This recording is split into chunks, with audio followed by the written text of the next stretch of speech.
Imagine the summer of 1941. Heat, dust, the panic of retreat, and the drone of German dive bombers. Against this backdrop rolls a steel avalanche of new Soviet T-34 tanks. To a German infantryman, this was almost a visitor from the future. A long hull, sloped armor plates receding into the unknown, deflecting shells from standard 37mm guns. A myth of invulnerability arose. Terror took hold. But terror is a poor counselor, and the German general staff was a machine operating on discipline, order, and methodical precision. In response to this steel monster, that machine unleashed its own armor, not steel, but paper. A memorandum, an instruction manual, a guide titled How to Defeat the Russian Tank. And the most astonishing thing in this manual was not the list of calibers, but the very first point from which everything began. The Germans ordered their soldiers, ignore aircraft, all weapons, on tanks. Can you imagine? Disregard the threat from the air, from the sky, to concentrate solely on a ground target. This speaks volumes. In the first months of the war, the T-34 was target number one, the primary threat that had to be destroyed at any cost. Here is a second quote that explains much about that war. Even if armor is not penetrated, the impact of shells and bullets against the armor has a moral effect on the crew. From this moment, we begin to understand. The battle was not only between steel and shells. It was fought inside the cramped, oven-hot turret of the tank, between the will of 4 Soviet men and the cold, calculating machine of the Wehrmacht. Part 1. The German Volkswagen versus the Soviet Titan. The economics of battle. Before we delve into reports on penetrations, let us for a moment become economists. War is always a matter of money, resources, and speed. Germany entered the war against the USSR primarily equipped with light and medium tanks. PZ, KPFW 2, 3, and Czech-made PZ, KPFW 38T. Their main anti-tank gun, the so-called door knocker Pak 35/36, was effective against light BT and T-26 tanks, but often proved helpless against the sloped armor of the T-34. Now, consider an online analysis that paints a clear picture. The cost of a single T-34 at the start of the war is estimated at roughly 270 to 300,000 rubles. This was incredibly cheap for a tank of such capabilities, thanks to maximum simplification of design and mass assembly line production. The German PZ, KPFW-3, the main adversary in 41, cost about 100,000 Reichsmarks. Conversion is complex, but in terms of material and labor costs, it was comparable to, or even more expensive than, the Soviet machine. The anti-tank gun Pak 38 50mm caliber, which became the first truly effective weapon against the T-34, was a high-tech and expensive piece of artillery. What is the essence here? Germany bet on quality, precision, and training. The USSR bet on quantity, technological efficiency, and ease of repair. The German soldier with his Panzerfaust was a bespoke product, a highly skilled specialist. The Soviet tank assembly line operated on the principle that the good is the enemy of the perfect. The T-34 was precisely that perfect machine that could be produced by the thousands. And this 1,000-strong steel avalanche collided with the German manual. Let's now take a closer look inside it. Part 2. Will versus Machine, a survival guide for the doomed. The German memorandum dated September 15, 1941, is a cry of despair wrapped in the dry lines of a field manual. It is an admission. We have no single magic solution, so strike with everything you have. With what then were they to strike? Rifles. Every infantryman was to carry at least 10 armor-piercing rounds. Imagine the absurdity. Firing a rifle at a 30-ton monster. But the goal was not to destroy, it was to blind. To force tank crews to slam shut their hatches and lose visibility. Machine guns were ordered to open fire from a distance of 1.5 kilometers. A relentless hail of lead pounding against the armor, that very moral effect. Artillery. Here the range was broader. From the 28mm heavy anti-tank rifle Panzerbuchs 41, which featured a tapered bore and was highly effective at close range, to the light 37mm pack 35/36 guns, already obsolete, and the new 50mm pack 38. Also included were heavy howitzers. The 150mm howitzer SFH-18 was recommended for use against the running gear. Such a shell could not penetrate armor, but a nearby explosion could rip off a track or shatter a road wheel. But the Germans' most crucial advice lay not in technology, but in tactics. They explicitly wrote, "Do not fire at the front. Aim for the sides, the rear, the running gear." This was a directed mission. The frontal armor of the T-34 was impenetrable to most of their guns in 1941. The Germans were not foolish. They quickly identified the weak spot and struck it. And what if the tank broke through anyway? Here begins the most horrifying section of the memorandum: hand-to-hand combat with a tank. Reading it sends chills down your spine. Let the tank approach within 9 meters, throw a grenade, a bundle of grenades, or a gasoline-filled bottle, then disappear. If the tank stops, climb onto it and blind the vision slits. Engage any crew members attempting to escape. This is no longer warfare. It is a scene from a horror film. Picture a young German soldier, just 18 years old, who must let a fire-breathing metal behemoth come within 9 meters, hurl a Molotov cocktail at it, and then, if lucky, climb onto a burning, exploding heap of metal to finish off those trying to escape. And it all ends not with technical instructions, but with an almost religious manifesto, the very phrase that serves as the subtitle of the original text. Honor will always stand firm before tanks. Will always conquers machine. The Germans countered Soviet technical might with their soldiers' valor, training, and fanaticism. They believed spirit could overcome steel. Alas, history has shown that spirit, backed by millions of tons of steel, oil, and human will, tells a very different story. Part 3. The cost of mistake.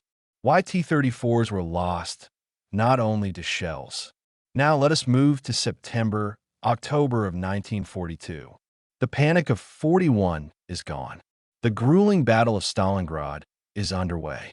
The Red Army is learning to fight and to analyze its own mistakes. For this purpose, the Central Scientific Research Institute 48, the Armor Institute, exists. Its specialists receive an order: inspect knocked out and broken down T-34s gathered at repair bases in Moscow. Here is where things get truly interesting. The first thing that strikes researchers is not shell penetrations. It is tanks that simply broke down. Of the first 69 examined vehicles, 35% were out of action due to mechanical failures. Their engines, transmissions, or suspensions had failed. They did not burn from a Panzerfaust hit. They simply stopped like exhausted horses. Why? The answer lies in the tank's own history. The legendary V2 diesel engine was, without exaggeration, a masterpiece of engineering.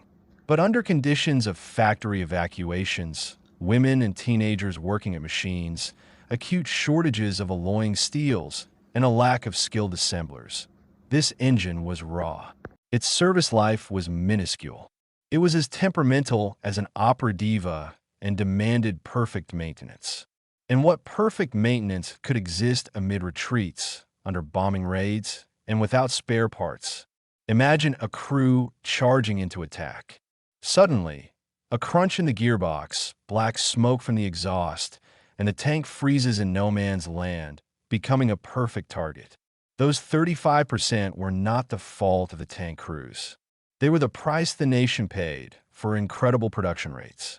They were the flip side of the coin of 34,000 T-34s produced during the war. But then a mystery appears in the report. The next batch of 109 tanks sent to the Institute was selected directly by GAB-2, Main Auto Armor Directorate. and only those with combat damage were included. Mechanically broken down vehicles were simply excluded. What was this? Coincidence? Or an attempt by command to embellish the report, to pretend reliability issues were less severe? We do not know. But it shows that even in the harsh year of 42, bureaucratic departments existed that were willing to distort data for the sake of a rosy picture. This is an important detail in the portrait of the era. War may rage, but paperwork habits die hard. Part 4. Anatomy of a wound. What penetrations revealed? Now we arrive at the most dramatic part, the analysis of combat damage. 154 tanks. Each penetration tells the story of a single battle, an episode of someone's death or survival.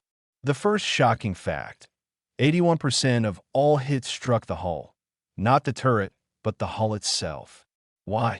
Because hitting a rotating turret is harder. Because the target is larger. The second fact: the range of calibers. Everything that could fire was used against the T-34, from 20mm anti-aircraft autocannons to 150mm howitzers. Following their own manual, the Germans employed even weapons not designed for anti-tank roles. But statistics revealed the main killers. First place, 50mm guns, Pak 38.